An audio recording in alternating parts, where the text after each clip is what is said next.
jovem, recente ativista, PS activist, nesta prática, mas eu não sei para onde é que é pegar, porque já se disse muito de muita coisa, mas há uma tarefa digamos, de enunciar pontos. A palavra sustentabilidade é, no fundo, um significado inicial de autossuficiência. É tentarmos trabalhar e fazer viver, adquirir a melhor qualidade de vida por meios de autossuficiência. A primeira vez que eu ouvi falar em sustentabilidade não foi em português, foi em inglês e em francês, foi em francês em durabilité, as coisas que são duráveis, foi em 1982. A Europa, o mundo, neste momento, mas sobretudo novamente a Europa, está a passar, não pelas mesmas, mas por condições até piores, do ponto de vista dos recursos fósseis tradicionais energéticos, pior do que o primeiro e o segundo choques petrolíferos, que foram em 73 e em 75. Em 75 não vemos tanto, por isso, felizmente, porque tínhamos outras coisas que nos ocupavam o tempo e o espírito e tínhamos que lutar na prática pela efetivação da democracia, mas uma coisa certa é que a Europa tremeu e, sobretudo, em 82, com a ideia paladina dos Estados Unidos, juntamente com os amigos japoneses e outros amigos, que queriam estabelecer um plano Marshall de apoio à Europa, também no aspecto da energia. E foi aí que a Comissão Europeia de então, juntamente, sobretudo, com França, Inglaterra, a Alemanha, enfim, o norte da Europa, criou uma série de ocasiões de reflexão de todos os anos de conferências europeias de energia na arquitetura e no ordenamento território, no planeamento urbanístico, e que foram a chave ao mesmo tempo, o palco de apresentação de uma série de experimentações, de pesquisas, de desenvolvimento na área da alternativa por meios renováveis, ou até mesmo na otimização digamos, das próprias maneiras tradicionais de produzir eletricidade, no fundo, energia para consumo, que agora, novamente, parece que já se esqueceu essas lições. Em Portugal tem-se esquecido permanentemente. É a minha opinião, muito crua e dura, e já vou explicar o indicador do porquê, e que se torna neste momento indispensável e de uma forma determinante que nós, sobretudo nós socialistas, e sendo 2009 um ano de eleições, que consigamos pôr cá fora um manifesto que dê novas, que prossiga políticas ou que retome ações ao nível da sociedade, da cidadania, e que ponha apresente outras soluções.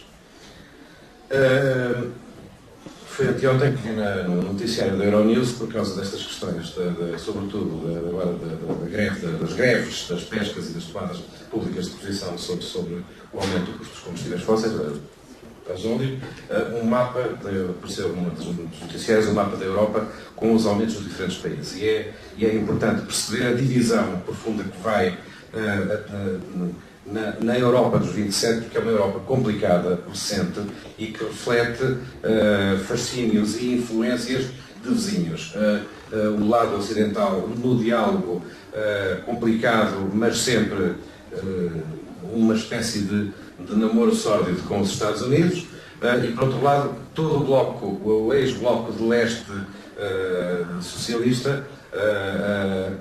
que tem facilidades, continua a ter e vai ter, e estão a ser ampliadas, facilidades de abastecimento de gás natural e de petróleo, vindo precisamente da Rússia, do Cazaquistão, e é fácil de ver. Polónia, República Checa, Eslováquia, Hungria, Roménia, Bulgária, os preços praticamente não aumentaram, enquanto que na Europa, precisamente nós, com a dependência, mas sobretudo também no norte da Europa, o avanço dos preços é exponencial. É necessário, absolutamente necessário, que uma agenda socialista pense muito bem nisto, e também porque a própria o próprio tecido político desta Europa também tem que fazer com que o programa, este manifesto de 2009, seja inteligível e que também cative apoios nesses próprios países em que muitas vezes a palavra socialismo não é aquela que, por uma transição recente, é a mais atrativa. Voltando agora às questões que eu quero pôr num plano mais pessoal, mais técnico, sou arquiteto, urbanista e desde 82 enfurnhado muito só às vezes e nas questões da arquitetura bioclimática e do desenvolvimento que é dito sustentável. Não se pode pensar em questões de energia apenas, vou agora compartimentar algumas ideias. Neste momento está a aparecer como panaceia e como solução, o país que polui, que produz mais gases de efeito de estufa, mais CO2, pode resolver o problema comprando cotas, por exemplo, para a Rússia, porque as cotas são superiores, têm uma superfície enorme, que não ocupada sequer populacionalmente e, portanto, vendem-se cotas de CO2 como quem compra ações na Bolsa. É como quem vai comungar e pedir perdão dos seus pecados ao domingo e depois toca a pecar durante a semana porque está limpo de todos os lados. Não é a política, penso eu, é a minha opinião, que não é por aí que deve ser, ou seja, se em casos em que o avanço tecnológico ainda não foi suficiente para que não se consiga debelar todos os males da produção de gases de efeito de estufa, mas sendo necessário ainda que determinadas indústrias-chave, determinados setores-chave ainda os produzam, ou seja, enquanto se espera para que a tecnologia se torne mais divulgada e mais acessível, penso que é um mecanismo de compensação global. Mas, por outro lado, não podemos estar a pensar que, então, vamos cá pagar cotas de CO2 e depois vamos continuar a andar sozinhos com o nosso carro por todo o lado e sem nos preocuparmos com isso, andarmos a gastar nas nossas empresas, nos edifícios públicos, na habitação, eletricidade por todos os lados, a gritar de frio durante o inverno ou a suar durante o verão porque não nos preocupamos digamos, as indústrias extrativas não se preocupam. Penso que temos que preocupar, apesar de tudo, de uma certa forma egoísta,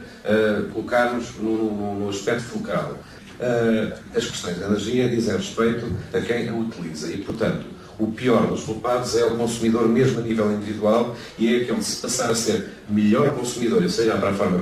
como faz, é capaz de retirar à partida ele próprio benefícios em termos de qualidade de vida. Evidentemente que não é só que se funciona e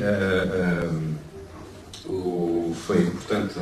o Dr. Carlos Zourinho ter falado uma questão que é esta, é assim, vivemos em cidadania, em cidades, em aglomerados esses em que se habita, em que se trabalha, em que inclusive as cidades são rodeadas das indústrias, as tais menos poluentes ou mais tecnológicas ou aquelas que ainda são poluentes. E um dos aspectos que recomendo vivamente que o Manifesto 2009 não esqueça, ou seja, que não atire para soluções globais e para soluções de cotas que se pagam, uma questão que se vejo batida. 1992, Rio de Janeiro, o começo da Agenda Local 21, que teve na Europa o melhor futuro e as melhores aplicações, a melhor prática de gestão transversal da vida das cidades e da comunicação entre elas, independentemente dos países que pertencem, da regionalização maior ou menor que existe nesses países e das relações com os governos, e uma coisa certa que é a agenda local, a agenda que pode permitir efetivamente às cidades e aos cidadãos governarem-se melhor, independentemente de obedecerem às regras comunitárias, às leis de cada país, e efetivamente a agenda local 21, ou, digamos, o aspecto da governança no sentido, como é a tradução à letra, ou era, está-se a esbater, e é importantíssimo que seja, precisamente, nas cidades e na vida dos seus cidadãos que se reflitam as questões da melhor gestão dos consumos energéticos.